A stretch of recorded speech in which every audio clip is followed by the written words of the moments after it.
What's up, everyone? It's Gaijin Gamer here, back with Mid-Game Kings Raid 2021, Episode 2, and today we'll be discussing some tips and tricks for Chapter 10, as well as Galgoria. So without further ado, let's jump into it. Alrighty, and now first up we'll discuss some tips and tricks for Chapter 10. And a few things that I just want to discuss right off the bat is you'll definitely want a well-rounded team, which will consist of your main DPS, a tank, I would say at least 3 healers now that you have up to 6 in Chapter 10. One of those can be Estelle, and then two other dedicated healers. Personally, I used Estelle, Shay, and then Rahartna, I think were my 3 when I did Chapter 10. And that's just so that you have that survivability there. And honestly, you could go with a 4th healer as well for your last slot, like Fallen Frey. I'm sorry, I actually did use Fallen Frey as well. So I used 4 healers in Chapter 10, just to ensure that all of my stuff was safe, as well as, like, for example, Rahartner has stuns, Shockman has stuns, and Rebel Klaus has stuns. Like, you want a lot of stuns in CC for Chapter 10 as well, because stuff tends to get pretty dangerous, and stuff likes to penetrate your backlines if you don't kill it fast enough. So just keep that in mind, that Chapter 10 is also, I know I've preached this before, but you'll definitely want to get to level 100 on all of your characters if possible, or as close to. At least a level 81 plus, just to be able to equip the tier 8 gear, or else you're going to struggle really badly, as well as like level up a lot of your gear, or use the gear that the game gives you that's awakened 5 stars, and is also very helpful as well. Some other tips and tricks that I'd like to just show that maybe people aren't really tracking is, for example, if you're struggling with some of the maps, like maybe you're not getting stuns off or you don't have enough stuns, well, a lot of these Transcendence perks, not necessarily the recommended ones that you should be using at the moment, but a lot of them will have like PvP perks, along with, the PvE side of the house. And maybe to get through Chapter 10, you may have to start using some of these PvP perks in order to like dispel your enemies or to stun them more. One way you can do that is just hit reset perks right here, and it's going to allow you to reset all your talents and maybe talent your characters the way that you need to, depending on what map you're stuck on. And that's definitely will be helpful. Also, when it comes to Galgoria too, because there's specific builds that you'll need for Galgoria. So I would just recommend potentially doing that if you get stuck as well. Like I said, the 2 main things are just awakening all of your gear, leveling up to 100, getting a well-balanced team, which I would honestly probably recommend around, maybe an off healer like Estelle, and then like 3 main healers, or in the tank in your main DPS, or some sort of version similar to that, just to assure that you have as much safety and as well as doing enough damage, because that could be an issue too. Like I said, a lot of times you may struggle with stuff penetrating your backlines and killing off your priests. In that case, you may want to sub in one of your healers for a damage dealer in that case. So without further ado, we'll then hop into Galgoria. Alrighty, and now we'll jump into discussing Galgoria. And now Galgoria is pretty widely considered the endgame of King's Raid currently. And the reason it's considered in-game is because it has some of the best TM gear, or people call it Techno-Magic gear if you see it in chat every once in a while. This is the best gear currently in the game, and Galgoria's sets that it has, as it's kind of different for each class, tend to be the best for most classes. So keep that in mind, especially for your main DPS, which is definitely why a lot of people farm it. And a lot of the time your priests and sometimes your knights as well.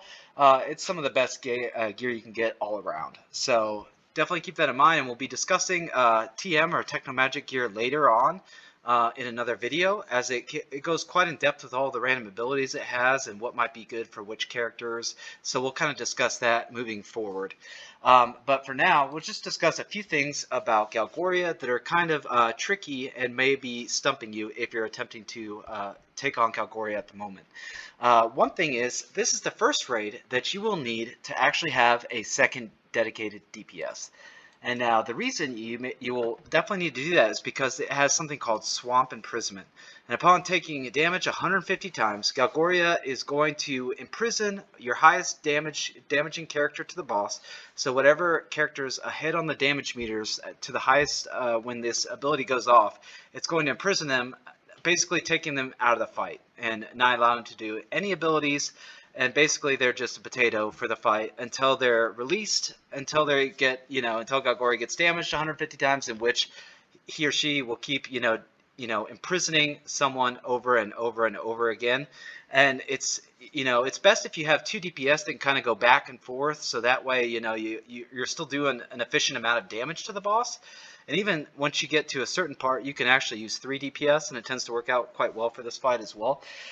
But for now, I would just recommend 2, especially for the early stages. If you're just trying to clear stages 1 through 3, you can definitely do it with 2 DPS. And I would definitely recommend starting to, maybe think about, if you're just starting and you watch this video before you start playing, maybe think about, starting a second DPS, at the very beginning, or if you just want to start collecting or save up some of your unique treasure and unique weapon tickets for a second DPS later on. But now after the anniversary, maybe now's the time to start buckling down and getting some of your gear. You don't necessarily need unique weapons and unique treasures, as you can sometimes do this with just like a highly awakened, mana crystals as well as weapons. So don't fret if you don't have them, but it's it's pretty widely accessible nowadays to get unique weapons and unique treasures to be able to outfit most of your team.